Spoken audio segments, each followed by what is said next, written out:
Welcome back to Nightly Nonsense. Hopefully there's one or two of you that stuck with me after last night's, right?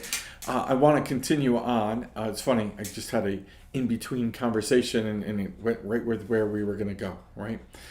In the situations like we're facing in our world, right? And I don't mean just the bigger things. I do mean the things that you're facing on a daily basis. Your workplace, your home, your church, your fun places that turn out to be not so much fun, right?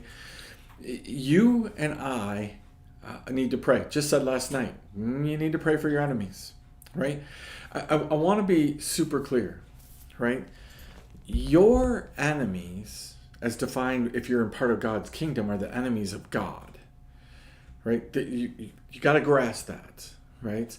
And so in there are multiple different things that go with that, right? There are people who don't like the Jesus in me, right? There are people who don't like Jesus, period, right? There are people who are straight from the enemy, right? Who absolutely hate Jesus, right? The Bible talks about all of those different types of people, right? If you're straight from the enemy, it's highly likely that God is going to have very little mercy, very little compassion on you.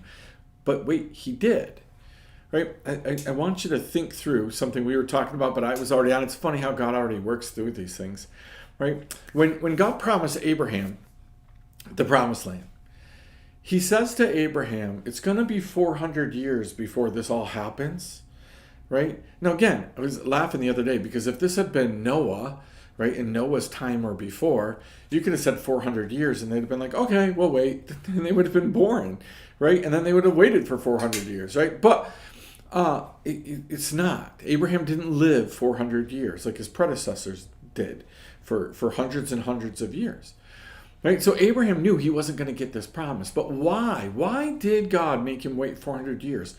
And it says, because the time of the Ammonites wasn't time yet for the enemy. Is that not grace and mercy, compassion on the enemy? I mean, if the enemy is the enemy, why are we waiting 400 years for him to get stronger and bigger? Why are we waiting for him to do it? It could very well mean that they hadn't got all bad yet, right? So there's times where God is saying, listen, I'm going to still give these guys time to get it right and still find me and do all of these things. So sometimes when we're talking about our enemy, we need to understand that God says, listen, these people are against me, but they're not necessarily really the enemy, right? We have to look to God. That's my whole point in all of this, but as we get confusion. You may not know, right, whether somebody is an enemy or not. Jesus looked right at Peter and said, get behind me, Satan, right? Get behind me, Satan. You know what that means? Hey, Peter, in that moment, you are my enemy. Does it not mean that?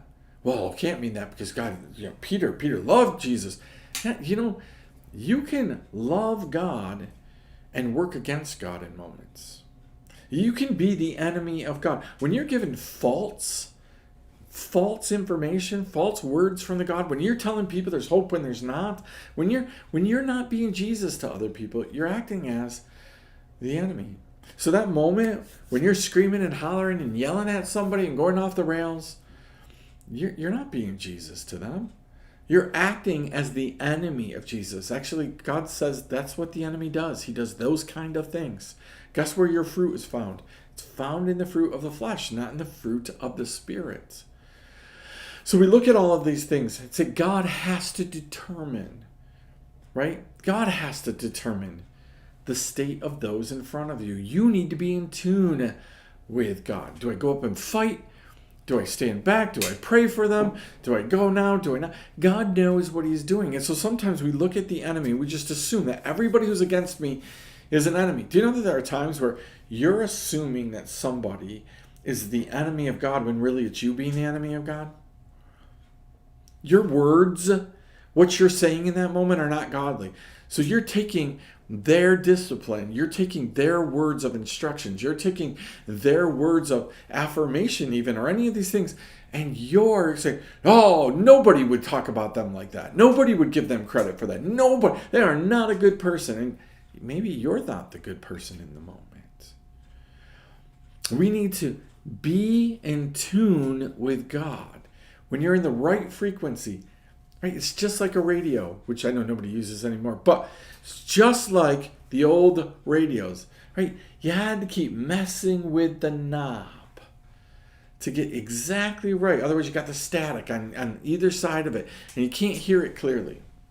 I can remember when I was a kid trying to listen to some things on the radio, sports events and things like that, and they were so bad. You're just trying to figure out whether somebody won or not. Did they score? Did they not score? All these things. It's just terrible. We didn't have the internet, by the way, to just go look at, right, and find out what the score was. But when you're in tune with God, He's going to make these things clear. Who do you pray for? Who do you not pray for? Do you know that might differ from person to person? Like, well, how does that? Because God works in mysterious ways. He does things that are different. So I want you to chew on this, right? Are you in tune with God enough that you can really, really discern the enemies of God? Because when you're in the kingdom, it's not about your enemy. It's about the enemies of God. Right? If your boss is trying to thwart the plan of God in your life, that's one thing. But if your boss is coming up against you because you're a slacker, because you're a whiner, because you're doing wrong things, he's not coming up against the kingdom of God, is he? He's coming up against your kingdom, what you're doing, right? Be careful in the reactions of people. Are they fighting against God, or are they fighting against you? Right? Those are two totally different things. We don't like to think about this stuff, but you know what? In the craziness of our world, we need to think about them. So we'll see you next time right here. Nightly Nonsense.